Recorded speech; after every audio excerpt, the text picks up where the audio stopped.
The Honest Money podcast is brought to you by Prescient Investment Management. We consider everything to give you the advantage. It's the future of investing. Prescient Investment Management is an authorized FSP. Welcome to Honest Money. I'm very happy to be joined again by one of Honest Money's favorite guests, Rupert Hare. He's head of multi-asset at Prescient Investment Management. Welcome, Rupert. Thanks so much for making the time to join us again. Yeah, thanks so much, Warren. Always a pleasure to be here. So we're talking about. We rarely talk about product actually in Honest Money. We focus on education and the like. But I think the one product that probably would feature in most people's lives in one form or another would be the classic balanced fund, whether it's a balanced unit trust, a balanced portfolio, if it's in a retirement vehicle, etc. But we're talking about balanced funds. And the reason that it would feature in most of our lives in one form or another is that it's usually the core holding of most large retirement funds. So, if you work for a very big business and you've got a company retirement fund, it's very likely that it looks like a balanced fund. It might even be a selection of balanced funds. And when people do retirement planning for retirees, very often the bulk or a significant portion of their money would be invested in balanced portfolios or balanced funds.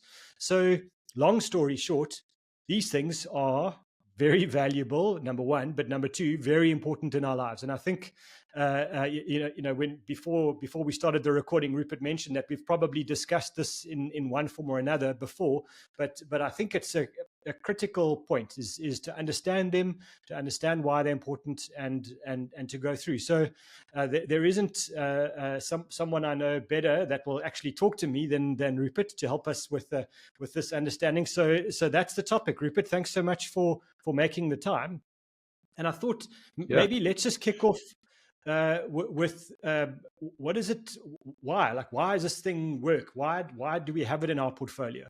Yeah, so it depends on the person, the investor. But I guess for the most part, as you mentioned, a lot of investors, so probably the bulk of investors around our industry in particular in South Africa, will have balanced funds as a core within a portfolio. And why is that? Well, they have got a little bit of everything in them.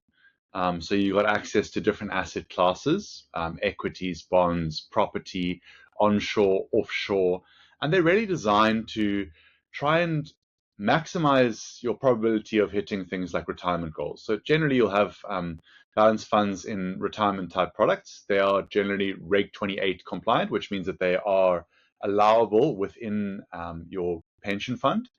And then designed exactly for that. So they're designed to provide you with a stable journey into retirement. Okay, so we look at something that gives us proper diversification. That's the point. It's got these underlying investments that are not just exposed just to cash or just to bonds, just to listed property. And equity. It's got a mix of everything. I guess one comment there, Rupert, is that when you're in the unit trust world and you say a balanced fund, it also means something from the point of view that there is going to be a range. There's going to be the minimum amount that someone could invest in a balanced fund to shares, and a maximum, and then the same across all the other asset classes as well. And I think for me that's an important point, because it also tells you the kind of potential downside, I guess, when you're investing in a balanced fund. It means you've got a significant exposure to local and global stock markets, which I think is the absolutely right thing to do for any decade. It doesn't matter which decade, but for any long-term investor, you should have a high exposure to shares. But it also tells you that over a 3, 6, 12-month period, if stock markets go down, and they can halve, and you've got a balanced fund, it means there's a good chance that your balanced fund is down 10 to 20% over a few months. It's not to say that your money's lost. I think that's the key point here. It should recover, but you should be ready for that. That it's going to give you good growth over a decade. It's also going to give you a roller coaster ride where you're going to open your statement one day and see your investment down, and that's normal. if we did a podcast about that in the middle of all of a big stock market crash, you and I'd be sitting here saying, don't do anything. You're in a balanced fund. It's the right thing. Just keep going. Fair assessment? Well, let me just, one revision there. I wouldn't call it a roller coaster. Let's call it a boring roller coaster. There's going to be a bit of ups and downs, but, if you're directly in the equity market, and if you're in the equity market in, let's say, very small stocks, illiquid stocks in crazy markets, then yes, that's a serious roller coaster. But my job in creating balanced funds is to smooth out that roller coaster journey as best as I can. And that's important for someone who's both pre and post retirement, because you may be contributing or you may be withdrawing from that balance fund on a continuous basis. So think about it. If you're withdrawing, for example, you could be withdrawing at the bottom of that roller coaster journey, which means that you're getting less money out in a particular month. Likewise, when you're contributing, you could be at the very top of that roller coaster, which means that you experience immediately thereafter a big dip. So we're trying to smooth out that journey. And to do that, really, the idea behind a balanced fund is to maintain a balance. I mean, if you were to have one asset class, let's say equities, you have what I would think would be, and sorry for those that run pure equity funds, but for the purposes of this conversation, it's an imbalanced fund, right? And then you could argue the same thing on a cash or money market or income fund. It's an imbalanced fund. But sometimes you want an imbalance. So at the early stages of a career, you want massive growth profiles. You don't have to draw down from a portfolio. And then perhaps you want to go into equities. At the late stages, when you're withdrawing from your portfolio, then an income fund is a fantastic opportunity because you reduce the volatility. But somewhere in between comes balance funds. And that's where we try and combine the best cocktail of different asset classes for the smoothest journey for the investor. So, I guess it's a fair point that the roller coaster is limited. But I guess for a lot of people who are relatively new to investing, whether you're a retiree and it's, you've never worried about actually investing before, you've just been saving, and all of a sudden you're a professional investor now because you're living off your retirement money, or people new to investing, understanding that if you want your capital to grow faster than inflation, you need to be prepared that it doesn't go up in a very nice straight line. It will go up and down.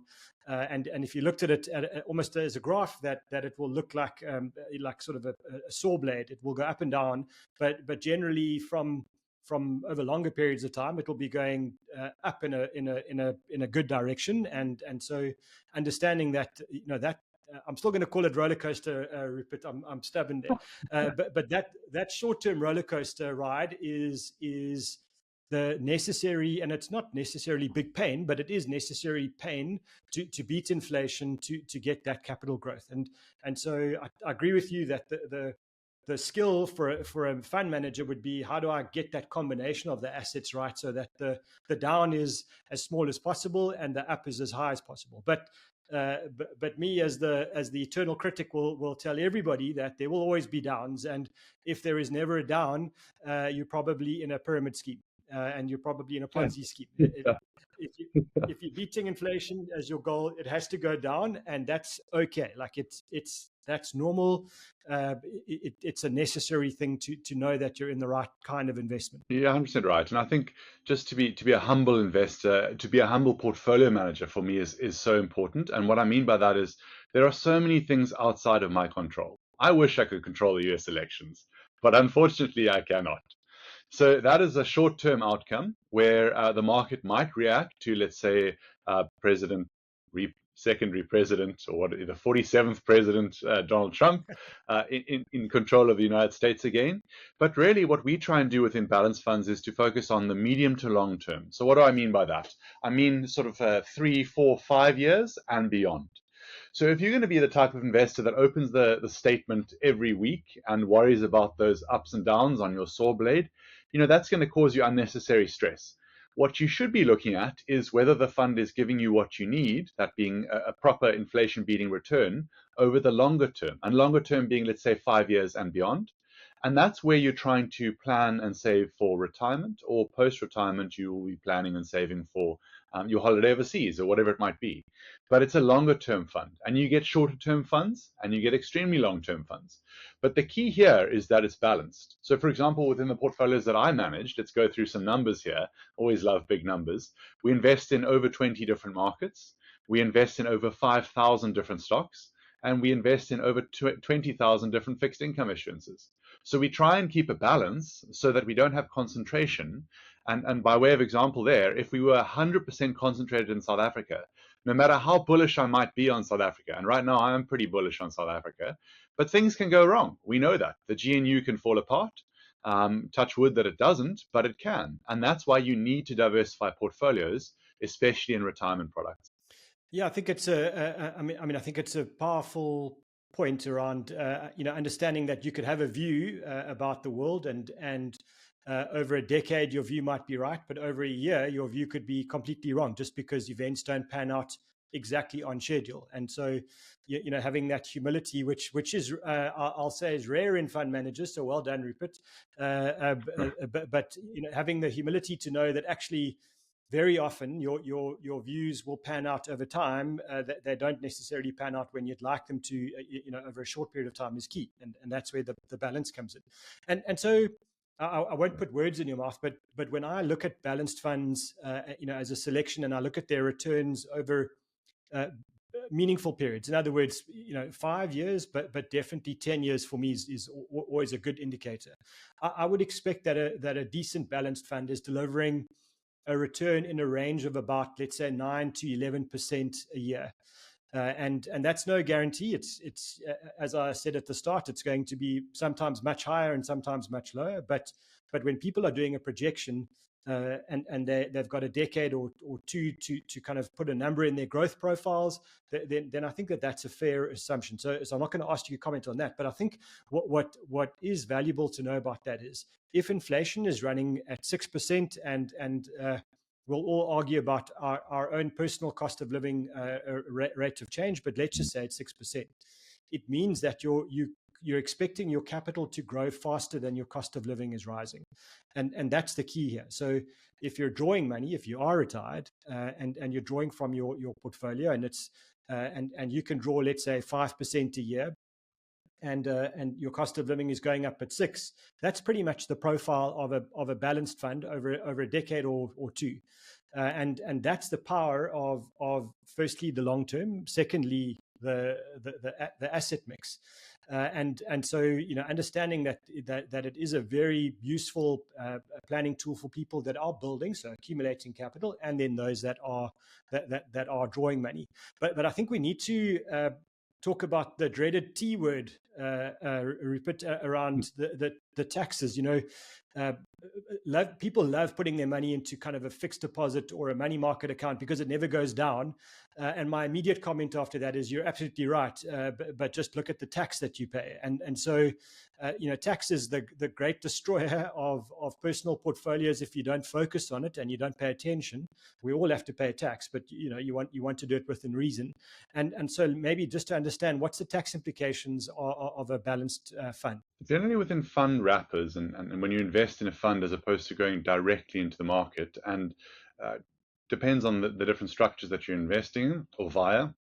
But let's give you an example. If I'm a discretionary investor and I'm investing into a fund or a stock or a bond, if I need to sell down that stock, so say you invest in Tesla or Nvidia or whatever it might be, and you need to sell down that stock to rebalance your portfolio, and you're outside of a fund, then you're going to be realizing tax. Now, tax, as you say, you have to pay tax at some stage, but the better time to pay tax is as late as possible. Because you get that CPI plus profile, you've got a higher base to accrue that from. So within a fund wrapper, you don't realize the tax when a portfolio manager like myself is selling down equities to buy bonds. You do realize some of the tax, so there's a pass-through on incomes, but you don't realize the capital gains. And that's really the biggest benefit, or one of the biggest benefits of investing in a fund, because it allows myself as a portfolio manager to make those decisions without fear or favor. And then for you as an investor to also not have any fear, hopefully, or minimize the fear of paying your taxes up front, and to push it all the way to the back so that you have a much higher capital base to enjoy living off of.